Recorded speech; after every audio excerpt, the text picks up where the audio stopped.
Wu Bin stood frozen outside Priscilla's apartment building in downtown San Francisco, his hand still resting on the door handle of his blacked-out Mercedes. He had already said goodbye 20 minutes ago, already walked away, already convinced himself this was the right decision. But those 2 words she whispered as he left kept replaying in his mind like a broken record. Stay safe. Not goodbye, not I'll miss you. Just stay safe, with tears streaming down her fair brown skin and her voice cracking on the word safe. His chest tightened as he stared at the building's entrance. Every logical part of his brain told him to get in the car and drive away. The Park family had made their threat crystal clear. Anyone close to Wu Bin would become collateral damage in their escalating business war. He was the head of the Choi family empire, one of the most powerful Korean business dynasties on the West Coast. He had enemies, real enemies who wouldn't hesitate to hurt anyone he cared about. 3 days earlier, everything had been simple. Wu Bin had walked into Priscilla's small graphic design studio in the Mission District to commission work for his legitimate business operations. The Choi family owned a network of high-end Korean restaurants and entertainment venues across California, and his marketing team recommended her for a complete brand redesign. She was 26, focused, talented, and completely unimpressed by his reputation. Everyone else in San Francisco either feared the Choi name or wanted something from it. Politicians sought his family's donations. Business owners wanted partnerships. Society figures angled for invitations to exclusive events. Priscilla had just asked him what colors he preferred for his logo redesign. That first meeting lasted 4 hours instead of the scheduled one. Business conversation turned into something else entirely. She challenged his ideas, pushed back on his assumptions, and treated him like a regular client instead of the heir to a business empire worth hundreds of millions. When he left her studio that evening, Wu Bin realized he hadn't felt that relaxed in years. The next day, he came back with excuse after excuse to discuss the project. Coffee turned into lunch. Lunch turned into dinner. Professional boundaries dissolved with alarming speed. 72 hours. That's all it took for Priscilla to become the first person in years who made Wu Bin feel like more than just his family name. She told him about growing up in Oakland after losing her parents in a car accident when she was 19. About raising herself through community college while working 3 jobs. About building her small business from absolutely nothing, 1 client at a time. He told her things he had never told anyone. About the crushing weight of running an empire built by his grandfather. About being 29 years old and exhausted from constantly watching his back. About the loneliness of a life where everyone wanted something from you. Then this morning, everything shattered. Representatives from the Park family left a message at his office. The words were carefully chosen, technically not a direct threat, but the meaning was clear. The business war between the families was escalating, and anyone close to Wu Bin would be caught in the crossfire. So he made the hardest decision of his life. He showed up at Priscilla's apartment with his face carefully blank, his voice cold, and told her that the past 3 days had been a mistake, that she was just a distraction, that whatever this was between them needed to end immediately. She had simply nodded. No tears, not then. No questions or demands for explanation. She just walked him to the door with quiet dignity. And then she whispered it. Stay safe. Like she could see right through his lies. Like she understood he was protecting her even as he hurt her. Like even in that moment, she cared more about his well-being than her own heartbreak. That's what broke him.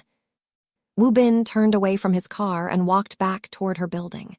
His head of security, waiting in a separate vehicle, spoke into his earpiece with concern, but Wu Bin ignored him.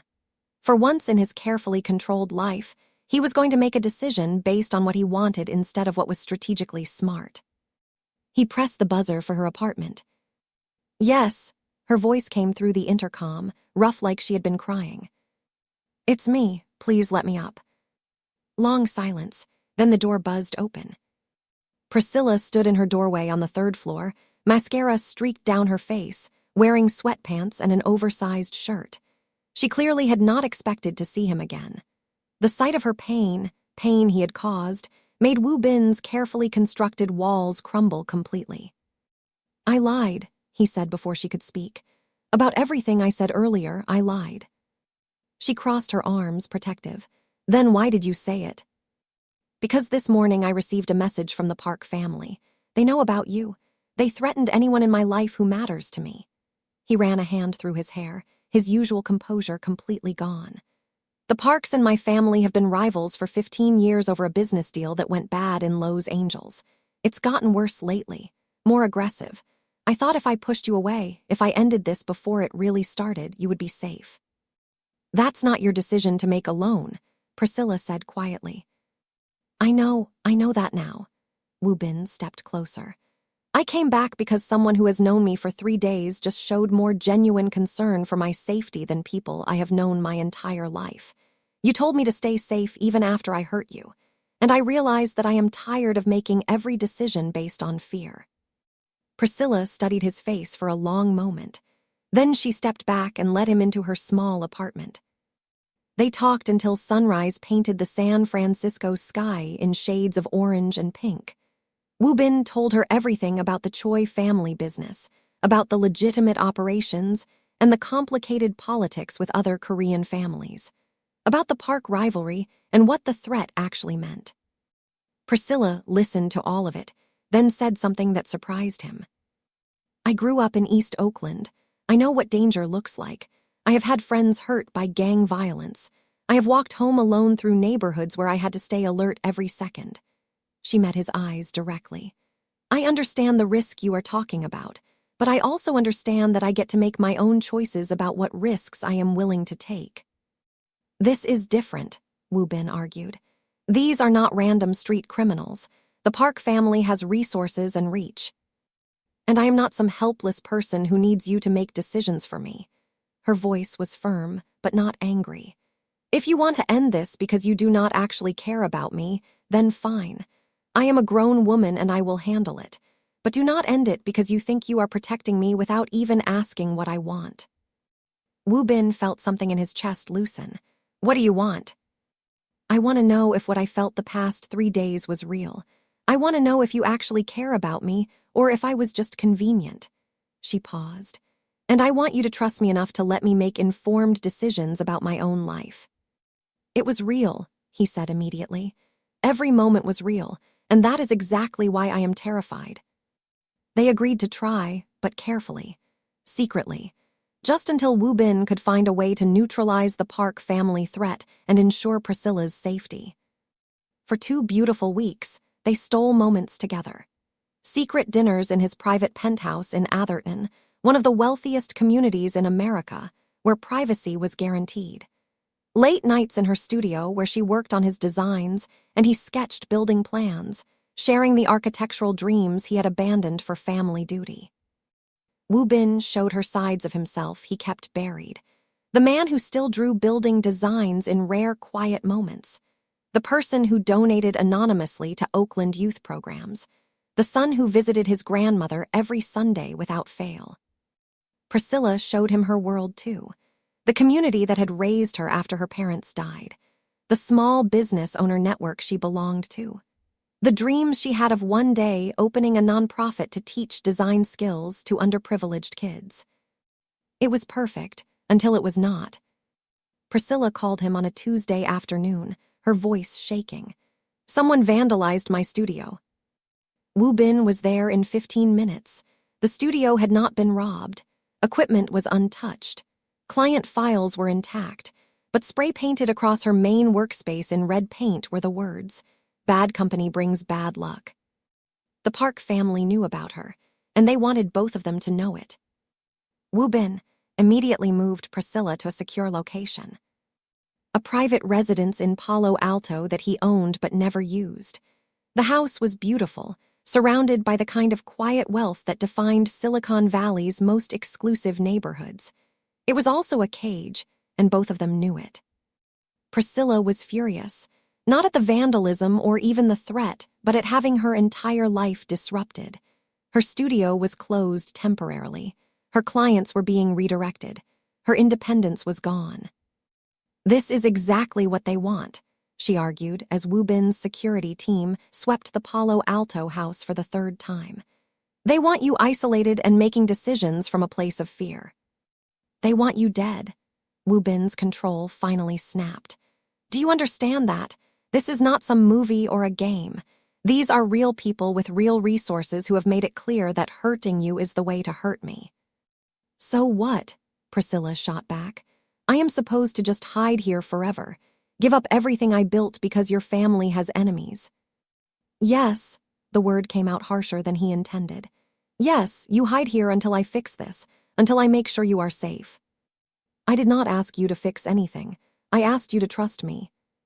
The fight ended with both of them crying, holding each other on the floor of a house that cost more than Priscilla would earn in a lifetime, both terrified of losing what they had just found. Wu Bin threw himself into resolving the park situation through every legitimate channel available. The rivalry between the families stemmed from a disputed property development deal in Los Angeles 15 years ago. His grandfather and David Park's father had been partners on a luxury residential project that went catastrophically wrong. Accusations of contract violations flew both ways. The partnership dissolved into lawsuits and countersuits.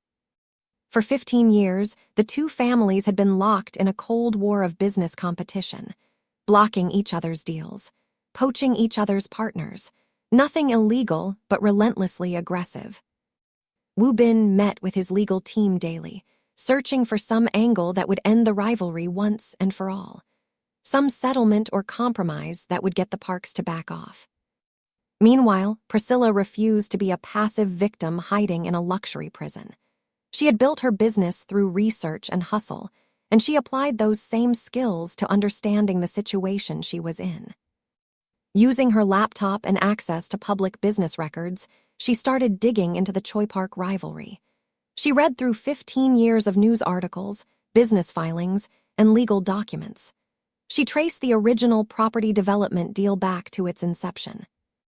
And she found something that Wu Bin's expensive lawyers had missed. The original partnership agreement between Wu Bin's grandfather and David Park's father had been based on environmental impact reports that cleared the Los Angeles property for development. Those reports turned out to be fraudulent, which triggered the entire cascade of problems that destroyed the partnership. But Priscilla found records showing that those fraudulent reports had been submitted by a third-party consulting firm that neither the Chois nor the Parks had hired directly. A firm that had quietly benefited from the two families being locked in conflict for 15 years. She brought her findings to Wu Bin on a Friday evening, spreading documents across his dining room table in Atherton. What if you and the Parks have been fighting the wrong enemy this whole time? She asked. Wu Bin stared at the evidence she had compiled. Transaction records, business connections, a pattern of third-party interference that went back over a decade. Raymond Chen, he said quietly, recognizing a name that appeared repeatedly in Priscilla's research. Chen was a business broker who operated in the gray areas between legitimate and questionable. He had connections to multiple Korean families in California, but belonged to none of them. He facilitated deals, traded information, and somehow always came out ahead. He submitted the fraudulent environmental reports through a shell company, Priscilla explained. Then, when your families started fighting, he positioned himself as a neutral party who could facilitate communication between you. He has been charging both sides for information about the other for 15 years. He has been playing us against each other, Wu Bin said, his mind racing through implications. Keeping the rivalry active because it benefits him. Exactly. And if you and David Park realized you had a common enemy instead of fighting each other. Everything changes. Wu Bin pulled out his phone. I need to arrange a meeting with David Park, neutral territory, just the two of us. For the first time in weeks, hope flickered in his chest. They finally had leverage to end this. The meeting took place at a prestigious business club in Newport Beach, one of Orange County's wealthiest coastal cities. The club was neutral ground where powerful families often conducted delicate negotiations. David Park was 53, silver-haired, and carried himself with the kind of confidence that came from building an empire from the ground up after his father's death. He looked at Wu Bin with open suspicion when they sat down in a private room overlooking the Pacific Ocean.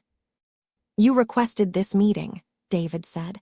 "I am here as a courtesy to your grandfather, who I once respected.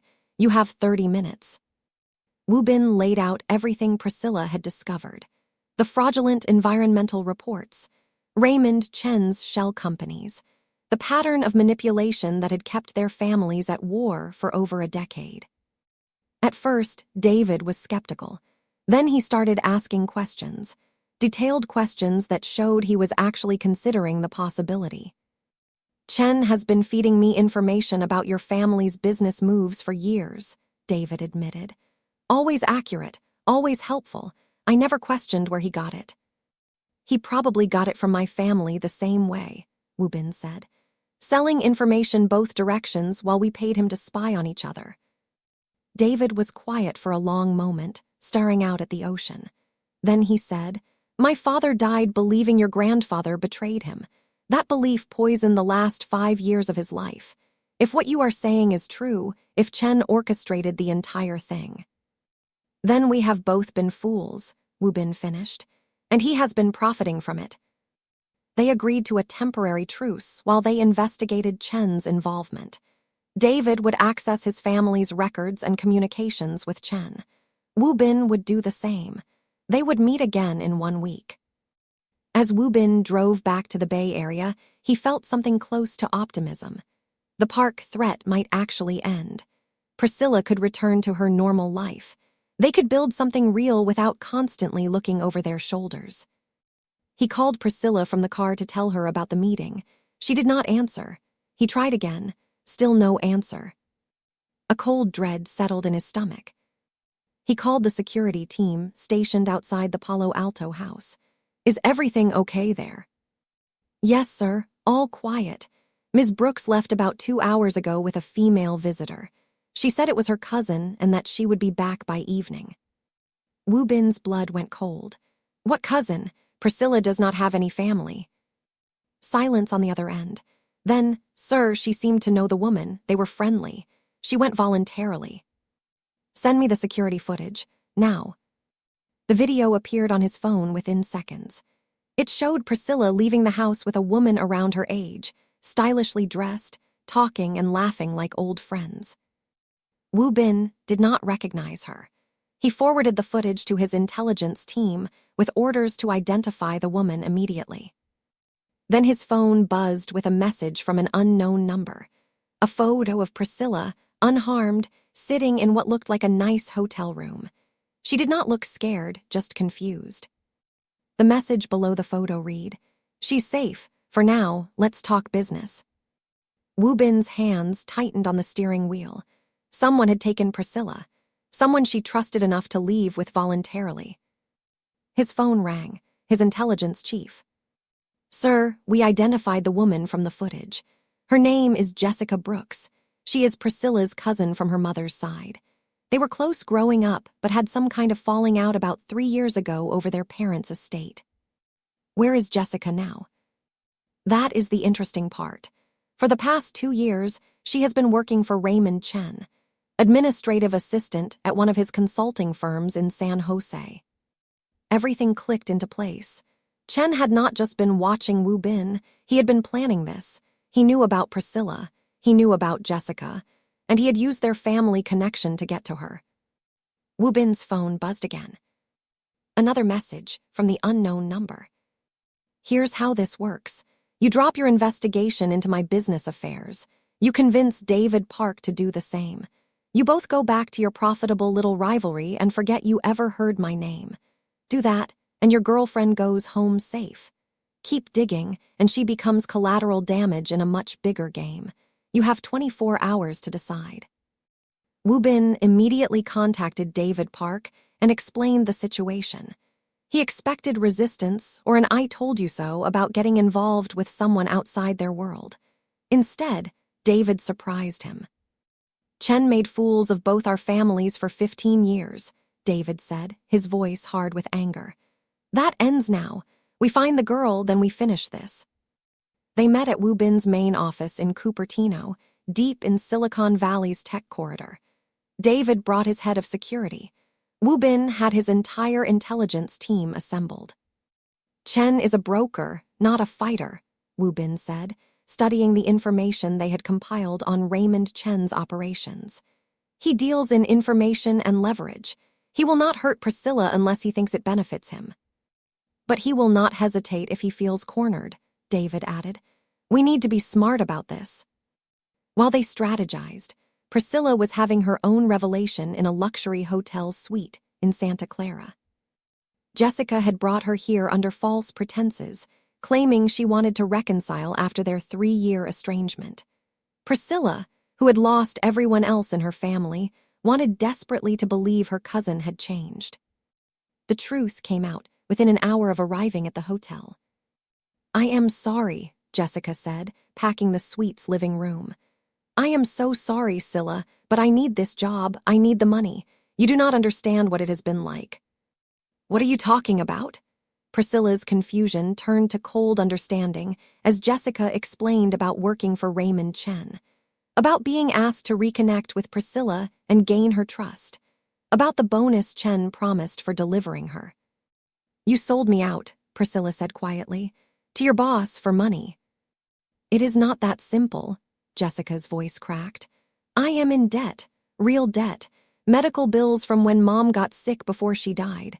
Credit cards I used to survive when I could not find work. Chen pays me well and he said you would not be hurt. He just needs leverage." Leverage against Wu Bin, against his family. Priscilla felt betrayed in a way that went deeper than the immediate situation. Jessica was her only living family, and she had traded that for a paycheck. But beneath the betrayal, Priscilla's analytical mind was already working. She studied her cousin, really looked at her. Jessica was well-dressed, but the clothes were a bit too tight, like she had lost weight recently. There were dark circles under her eyes that makeup did not quite cover. Her hands shook slightly. This was not a villain. This was someone desperate and scared who had made a terrible choice. "How much does Chen know about me?" Priscilla asked. Jessica looked surprised by the question. "What?" "About me and Wu Bin. About what I have been doing the past few weeks. How much did you tell Chen?" "Just that you were seeing someone from the Choi family, that you had been staying at a house in Palo Alto." Jessica paused. "Why?" "Does Chen know what I do for a living?" "He knows you are a graphic designer. That is how I explained being able to reconnect with you. I said I needed design work done." Priscilla's mind raced. Chen knew she was connected to Wu Bin, but probably did not know she had been the one to uncover his manipulation of the Choi Park rivalry.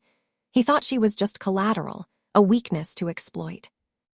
That gave her an advantage. "Jess, I need you to listen to me very carefully," Priscilla said. "You made a mistake, a big one, but it does not have to define the rest of your life.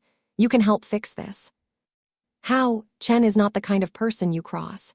He knows things about people, dangerous things." "Exactly, he knows things, which means he keeps records." Priscilla leaned forward. "You work in his office. You have access to his files. You can help me get evidence of what he has been doing." Jessica's eyes went wide. "He would destroy me." "He is already using you. Right now you are a tool to him. The moment you are not useful anymore, what do you think happens?" Priscilla kept her voice gentle but firm. "Help me, and I will help you get out from under his control. I promise." For a long moment, Jessica just stared at her cousin. Then slowly, she nodded. Jessica smuggled Priscilla her work laptop that evening, claiming she needed it to finish some urgent tasks for Chen. The laptop had limited access to Chen's business database, but it was enough. Priscilla, who had spent years working with digital design software and understood computer systems better than most people realized, started carefully copying files. She could not risk downloading everything at once. That would trigger alerts. Instead, she worked methodically, grabbing specific files that showed Chen's pattern of manipulation. Communications with both Choi and Park family members. Records of information sold to both sides. Transaction histories that proved he had been profiting from their rivalry for over a decade. Most damning of all, She found evidence that Chen had orchestrated several business deals that went bad for both families, then positioned himself as the person who could fix the fallout. She needed to get this information to Wu Bin, but Chen had confiscated her phone. The hotel's suite had internet access, but any obvious communication would be noticed. Then Priscilla remembered something. Her design software automatically backed up project files to the cloud. She used that software for legitimate work every day, and it was installed on Jessica's laptop for the cover story about doing design work together. She created a new project file, embedded the copied documents as image assets within the design file's structure, and let it automatically sync to her cloud account. To anyone monitoring internet traffic, it would look like normal software operation. Then she used the software's collaboration feature to share the project with an email address. She knew Wu Bin's tech team monitored for her business communications. The message she embedded in the project metadata was simple. Have evidence. Santa Clara Fairmont Hotel, Suite 412. Need 2 more days to get everything. Within 3 hours, she got a response through the same method. Just 2 words embedded in a return file. Be careful. Those 2 words made her eyes well up. Even now, even in this situation, Wu Bin's first concern was her safety. She sent back, always am, trust me. For 2 days, Priscilla worked carefully, gathering evidence while Jessica ran interference with Chen. Her cousin was terrified but committed now, understanding that this was the only way out. They learned Chen's patterns. He checked in twice daily through encrypted messaging. He had security monitoring the hotel but not inside the suite itself, respecting Jessica's privacy as a trusted employee. Priscilla used that privacy to compile a devastating case against Raymond Chen. Not just his manipulation of the Choi Park rivalry, but evidence of similar schemes with other families and businesses. Chen had built an empire on information brokerage and strategic manipulation, always staying just on the legal side of the line, but clearly unethical. On the second evening, Priscilla uploaded the final files to her cloud account. She had everything Wu Bin would need to destroy Chen's credibility and business operations. But Chen was smart, smarter than they had anticipated. His monitoring systems flagged the unusual amount of cloud sync activity from Jessica's laptop. Not enough to be certain something was wrong, but enough to make him cautious. He moved them both to a private estate he owned in Los Altos Hills, one of the wealthiest zip codes in America, with much tighter security. Priscilla managed to send one final message before her access was cut off. I have everything you need. It's uploaded. Get me out. Wu Bin received Priscilla's final message while sitting in a strategy meeting with David Park and their combined security teams. The original plan had been to use the evidence Priscilla gathered to pressure Chen into releasing her, then destroy his business with coordinated legal action. But now Chen had moved her to a secure location with professional security. A direct assault was out of the question. Chen was not violent by nature, but cornered people made desperate choices. We need a different approach, Wu Bin said, studying the intelligence reports on the Los Altos Hills estate. Chen built his entire operation on being the smartest person in the room, on having information others don't. We need to flip that advantage. David nodded slowly. We have his files now, thanks to your girlfriend. We know everything he knows. More than he knows we know, Wu Bin corrected. He still thinks Priscilla is just leverage. He has no idea she is the one who exposed his entire operation. They spent the next 6 hours coordinating with 17 different families and businesses that Chen had manipulated over the years. Using the evidence Priscilla had gathered, they built an airtight case. Then Wu Bin did something that surprised everyone. He called Raymond Chen directly. We need to talk, Wu Bin said when Chen answered. Face to face, you name the location. Chen laughed. I already told you my terms. Drop the investigation, go back to fighting with the Parks, and your girlfriend comes home safe. The investigation is over, Wu Bin said calmly. We found everything we needed. I am coming to you alone to discuss terms of your surrender. You can either agree to meet with me at your estate, or you can wait for the police and federal investigators who will be arriving tomorrow morning with warrants." The silence on the other end stretched for several seconds. Then Chen said, "Come alone, no security. If I see anyone else, the deal is off." "Agreed. I will be there in 2 hours." David Park looked at Wu Bin like he had lost his mind. "You are actually going alone." "He is not going to hurt me. He's going to want to know what we have and what we want. This is a negotiation, not a confrontation." Wu Bin checked his watch. "Besides, I will not actually be alone. I will have something much better than security." "What?" "The truth, and 17 families ready to destroy him if anything happens to me or Priscilla." 2 hours later, Wu Bin pulled up to the Los Altos Hills estate in his Mercedes, alone as promised. The property was stunning, perched in the hills with views of the entire Silicon Valley. The kind of place that cost $20 million minimum. Chen met him at the door personally, dressed casually in expensive clothes, looking completely calm. "I am impressed you came. Most people in your position would send lawyers or security." "Most people in my position do not have what I have," Wu Bin replied. They sat in Chen's home office, a room designed to intimidate with its expensive art and floor-to-ceiling windows, overlooking the valley where billions of dollars in tech wealth lived and worked. "So what exactly do you think you have?" Chen asked, pouring himself a drink. Wu Bin pulled out his phone and started listing facts. "Complete records of your manipulation of the Choi Park rivalry, going back 15 years. Evidence that you submitted fraudulent environmental reports through shell companies to sabotage the original Los Angeles development deal. Transaction records showing you sold information to both families while pretending to be a neutral broker. Communications proving you deliberately kept the rivalry active because it was profitable." Chen's smile faded slightly, but he maintained composure. "Interesting story, hard to prove." "Already proved. In about 3 hours, 17 different families and businesses are filing coordinated lawsuits against your various entities. The evidence has been submitted to courts in 3 counties. Your assets will be frozen by end of business today." Wu Bin showed him documentation on his phone. "We also have parallel federal investigations opening into tax evasion and corporate espionage. You are finished, Chen." The color drained from Chen's face as he scrolled through the documents. "How did you?" "Does it matter?" Wu Bin put his phone away. "You have 2 choices. Release Priscilla and Jessica Brooks immediately, cooperate with the legal proceedings, and the families have agreed not to pursue criminal charges. You will lose your businesses and your reputation, but you will stay out of prison.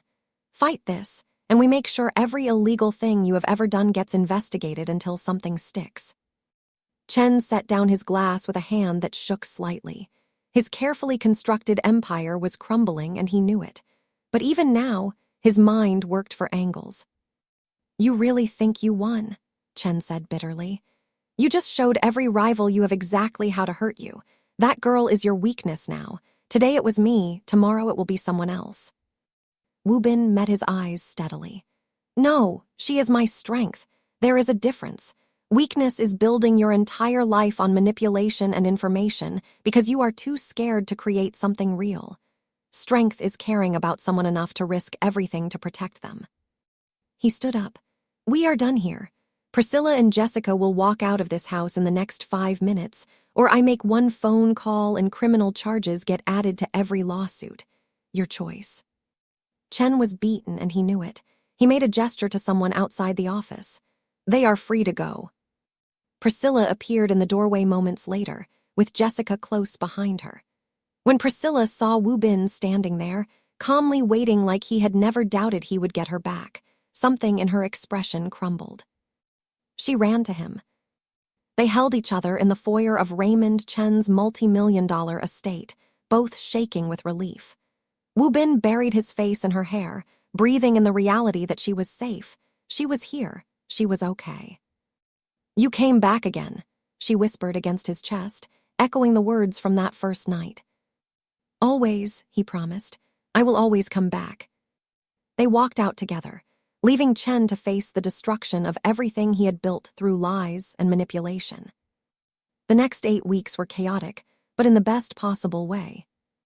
Raymond Chen's business empire collapsed under the weight of coordinated legal action from families and businesses across California. The lawsuits were airtight, built on evidence that Priscilla had risked everything to gather. Chen tried to fight initially, but quickly realized he was buried. He ultimately fled to South Korea to avoid criminal charges that prosecutors added anyway, his influence and reputation completely destroyed. The Choi and Park families, united by their common enemy and mutual realization of being manipulated, negotiated a formal peace agreement. David Park and Woo Bin met regularly, working through 15 years of accumulated hostility. It was not easy, but both men were pragmatic enough to recognize that continuing the rivalry served no purpose. They announced a partnership deal on a new development project in San Jose, a luxury mixed-use complex that would combine the Choi family's hospitality, expertise with the Park family's real estate development strength. The business community watched in shock as the two legendary rivals became allies. Jessica entered therapy to deal with the guilt and trauma of what she had done. Priscilla helped her cousin find an honest job at one of the Choi family's restaurants in San Francisco, working as a hostess while figuring out her next steps. The relationship between the cousins was damaged but slowly healing. Some betrayals took time to forgive, but Priscilla believed people deserved second chances when they genuinely tried to change. Priscilla reopened her studio, this time in a better location in downtown San Jose's Arts District. The space was perfect, affordable, and definitely not subsidized by any wealthy Korean businessman who might or might not have connections to the building's ownership. "I am paying market rate," Priscilla insisted when Woo Bin helped her move in. "Of course you are," he agreed with a perfectly straight face. "Woo Bin, I have no idea what you are implying. This is a completely normal market rate lease. The landlord is your cousin. I have many cousins. Some of them own buildings, pure coincidence." It became one of their running jokes, the playful argument that neither of them wanted to win, because it meant they were building a life together. But success and resolution came with new complications. News of Woo Bin's serious relationship with Priscilla spread through the Korean business community like wildfire. Some people were fine with it. Progressive voices in the younger generation saw it as a positive step. But the older, more traditional members of the Choi family were not happy about the heir being involved with someone outside their culture. Whispers and comments made their way back to Woo Bin. Nothing openly hostile, but pointed enough to be uncomfortable. His grandmother, the family matriarch who commanded respect even from Woo Bin's father, requested a formal meeting with Priscilla. Woo Bin was terrified in a way he had not been when facing down Raymond Chen. "You do not have to do this," he told Priscilla the morning of the meeting. "We can just ignore her. Eventually, she will accept it." "No," Priscilla said firmly, adjusting her outfit for the third time. "She is your grandmother. She is important to you. I want to meet her properly." The meeting took place at his grandmother's estate in Hillsborough, one of the Bay Area's most exclusive communities. The house was elegant, traditional, filled with Korean art and family history. Woo Bin's grandmother, Park Min-jae, was 78 years old and carried herself with the dignity of someone who had built an empire alongside her husband and then maintained it after his death. She received Priscilla in a formal sitting room, tea already prepared. "Ms. Brooks," she said in accented but perfect English, "please sit." The conversation was formal and direct. Park Min-jae asked Priscilla about her background, her family, her business, her intentions regarding Woo Bin. The questions were not hostile, but they were searching, designed to understand exactly who this young woman was. Priscilla answered honestly. She talked about losing her parents young and having to raise herself through community college and multiple jobs, about building her business from nothing because she had no safety net or family wealth to fall back on, about understanding responsibility and legacy because she carried her parents' memory with her every day. "You come from a very different world than my grandson," Park Min-jae observed. "Yes," Priscilla agreed, But I understand what it means to honor family and to work hard for what you build. Those values cross cultures. My grandson has spent his entire life doing what was expected of him, managing family obligations, making strategic decisions for the business. You are the first thing he has chosen purely for himself. Park Min-jae studied Priscilla carefully. I can respect that, even if I do not fully understand it yet. It was not a warm embrace or enthusiastic approval, but it was acceptance. It was permission to be part of Woo Bin's life without family opposition. For now, that was enough. As Priscilla and Woo Bin drove back to San Jose later, he reached over and took her hand. "That went better than I expected," he said. "Your grandmother is formidable, but she is fair. She wants you to be happy." "I am happy," he brought her hand to his lips. "For the first time in years, I am actually happy." Priscilla smiled. "Me too." 6 months after the goodbye that changed everything, Priscilla stood on stage at the grand opening of a new community arts center in Oakland, her hometown. The center had been funded by a unique partnership between the Choi Family Foundation and Priscilla's own nonprofit initiative to provide free creative resources to underprivileged youth.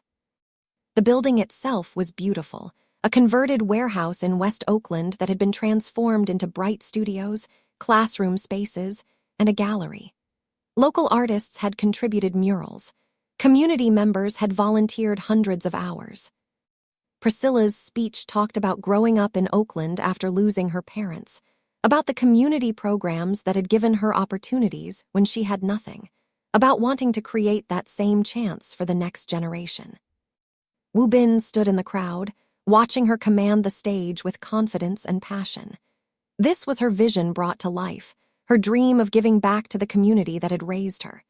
Seeing her joy and pride, he felt something he had not felt since he was a kid with a sketchbook full of building designs, pure, uncomplicated happiness. After the event, they walked through Lake Merritt as the sun set over the Oakland hills. The lake was busy with joggers and families enjoying the mild evening. Priscilla talked excitedly about the programs they were planning, about the kids who had already signed up for classes, about expansion possibilities. Woo Bin listened, loving the animation in her voice, the dreams that kept getting bigger and more ambitious. Then he stopped walking and turned to face her. "That day I left your apartment and came back," he said. "You whispered, 'Stay safe,' like you were protecting me even when I was hurting you. That is when I knew." Priscilla smiled, recognizing the shift in his tone. "Knew what?" "That I would never find anyone else who would put my safety above their own heartbreak. That I would never find anyone who saw me instead of my name and my family and all the complications. That I would never find anyone like you." He pulled out a small velvet box from his jacket pocket. "I am not great with traditional romance, and I know this is probably too fast by normal standards, but I am really good at making decisions I will not regret." The ring was perfect. Elegant but not ostentatious, a princess-cut diamond on a platinum band with small sapphires on either side. Woo Bin had worked with Priscilla's best friend Rachel in secret for weeks to design something that matched her style exactly. Priscilla's eyes filled with tears. Around them, people had started to notice what was happening, slowing their jogs or stopping their conversations to watch.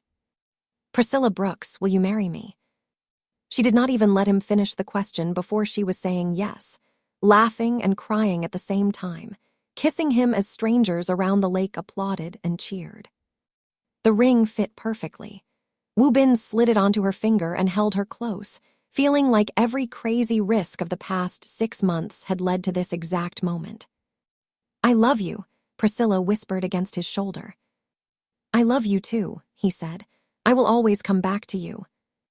3 months later, they got married in an intimate ceremony that blended both their worlds. The wedding took place at a beautiful venue in Menlo Park, overlooking the bay with views stretching to San Francisco. Korean traditions mixed with elements that mattered to Priscilla. They performed the Pyebeek ceremony, where Priscilla formally greeted Woo Bin's parents and grandparents in traditional dress. But they also included tributes to Priscilla's late parents, with photos and their favorite flowers incorporated throughout the venue. The guest list was small, just close family and friends. Woo Bin's grandmother attended, dressed elegantly, and publicly welcomed Priscilla into the family. David Park sent an elaborate gift and a note congratulating Woo Bin on finally making a smart decision. Jessica was there, still working on rebuilding trust, but committed to being present for the family she had almost destroyed. She and Priscilla had been doing therapy together, working through the hurt slowly, but genuinely.